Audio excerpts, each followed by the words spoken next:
I don't know. Tim Walz is out there talking again. You say you could fight any Trump supporter? Yeah, he said he kicked their. They're scared of him because he could fix a truck. Like they're threatened by his masculinity. I know how to fix a truck. So he said, like, do you?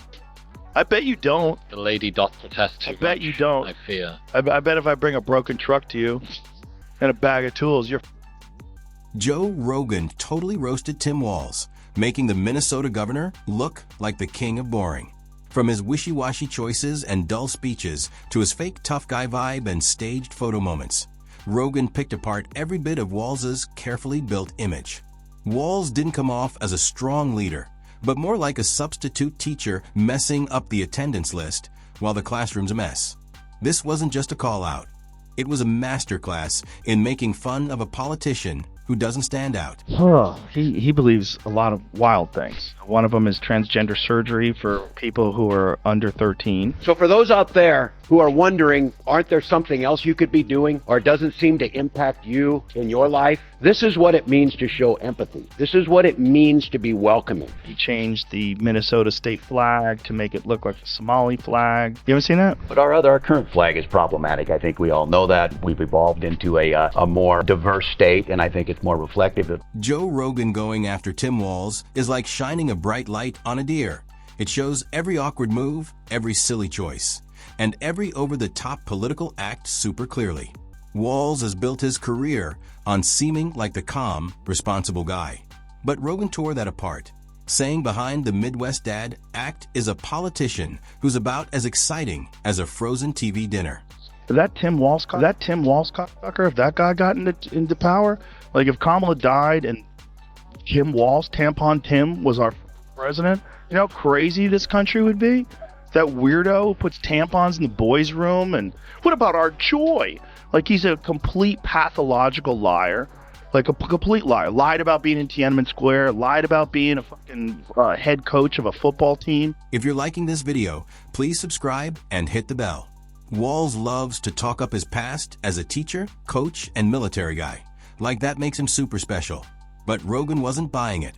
He made fun of the idea that teaching high school geography means Walz can handle a state in trouble. Knowing Nebraska's capital doesn't help you fix an economy crash. And coaching football doesn't mean you're ready to lead millions through a crisis. It just means you yelled hustle at some teens. Well, there's more than one thing, too, right? He said he was a head coach. Yeah, he was a head coach. He was not a head coach. He was an assistant coach, which is an honorable thing. There's nothing wrong with being an assistant coach. Yeah, absolutely. And he also inflated his actual rank, right? He was slated to achieve a certain rank. Right. And how did it go? Like he had to commit to the fact that he wasn't going to retire in order to achieve his rank. Is that what it was? He didn't finish essentially the program, the coursework, for a command sergeant major. Then there's how Walz deals with problems. He tries to give long, thoughtful answers, but they sound like a principal explaining why Pizza Day got canceled. Rogan laughed at his long pauses, careful words, and trying to sound smart while saying nothing. Walz doesn't make big choices. His speeches are like boring wallpaper, plain, dull, and you stop listening halfway through. But what does it look? Okay, but what does it look like now?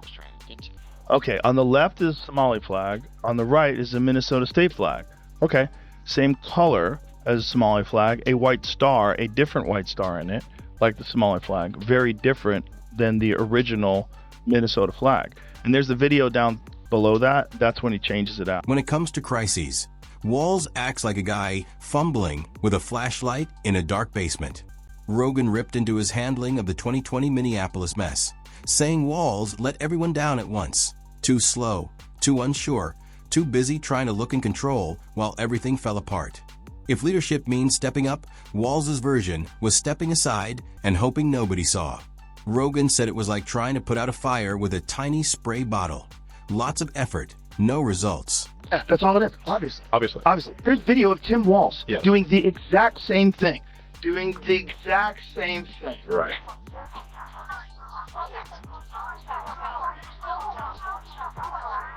Exact same thing, and he said, of course, it's a Nazi salute. He said that. Having them trying to debate President Musk gave a Nazi salute. Of course he did. This is how crazy things have gotten. Like, It's coordinated propaganda. Walz's tough guy act just made things worse. He loves bringing up his military past when things get tricky.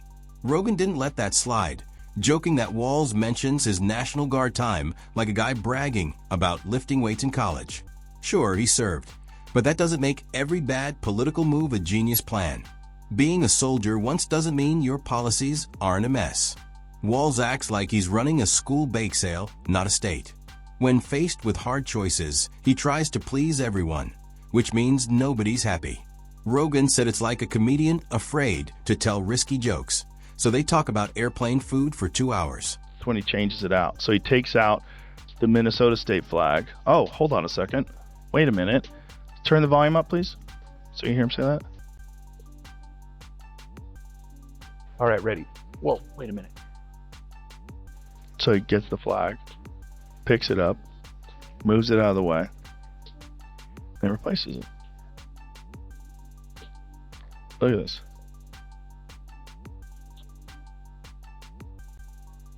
There, that's better. Why is that better? I don't know. Why do you care what the flag looks like, first of all?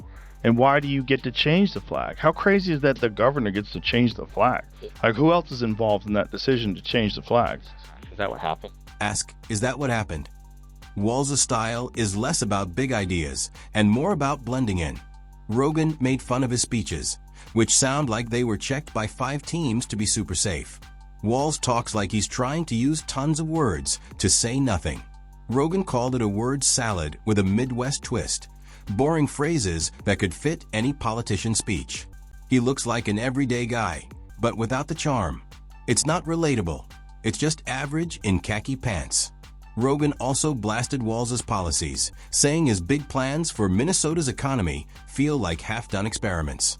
Walz talks about fairness, but the results look like a science project gone wrong. These motherfuckers get in charge one more time. I mean, they were talking about cracking down on hate speech online. Like, that free speech is not hate speech. That Tim Walz guy was actually saying that.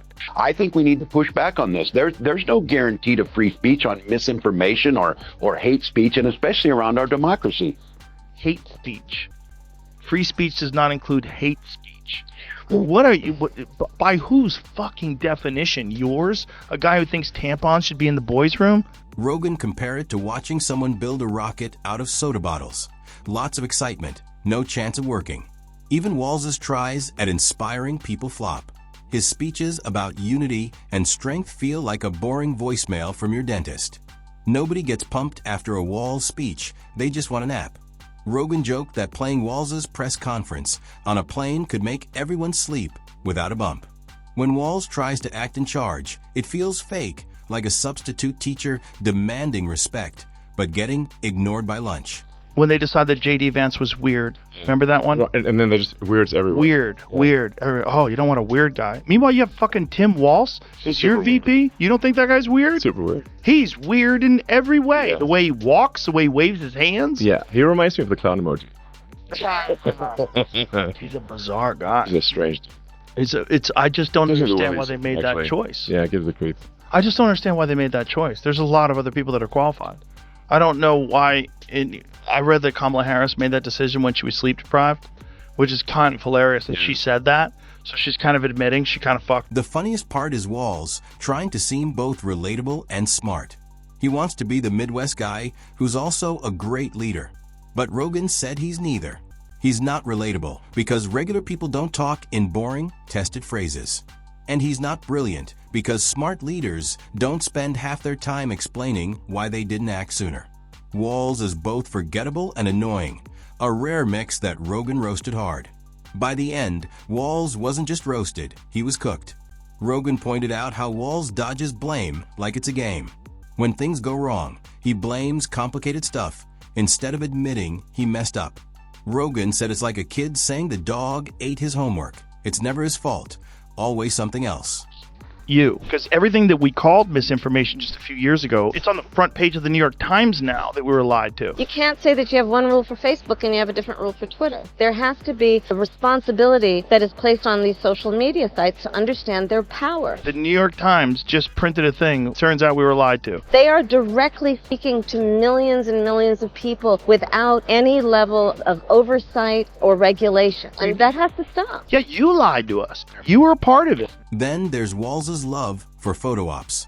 Rogan made fun of how Walz cares more about looking busy than actually doing stuff. He shows up to press conferences in rolled-up sleeves, acting like a hard-working leader, but everyone knows he just got handed notes.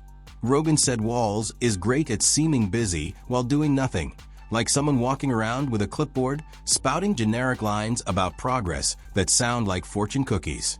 Compared to Trump's wild late-night tweets or Biden's awkward relatable moments, Walz feels like a background character nobody cares about.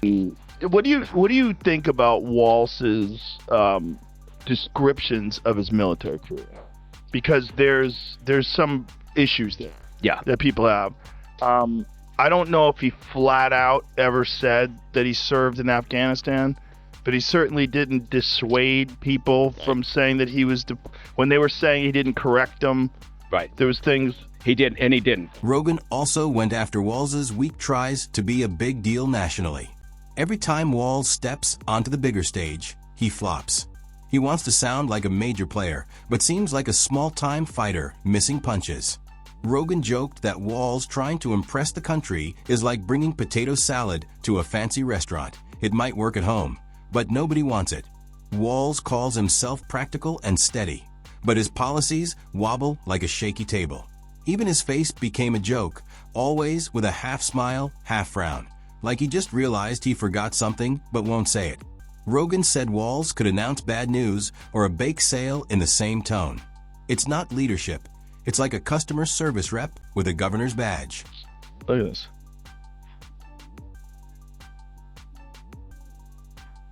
There, that's better.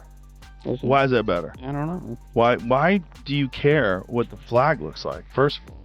And why do you get to change the flag? How crazy is that the governor gets to change the flag? Like, who else is involved in that decision to change the flag? Is that what happened? I don't know. Usually it's a big event. They let people pick. Joe Rogan didn't just criticize Tim Walz, he shredded him. Rogan called Walz the Switzerland of American politics, neutral, boring, and completely forgettable. He mocked him for never taking risks, never inspiring anyone, and just existing in the background like political white noise. Rogan's roast made one thing clear: a leader who refuses to take a stand eventually becomes invisible. But what do you think? Is Walz playing it smart by staying safe, or is Rogan right that this makes him irrelevant? Drop your thoughts in the comments. I want to hear your take.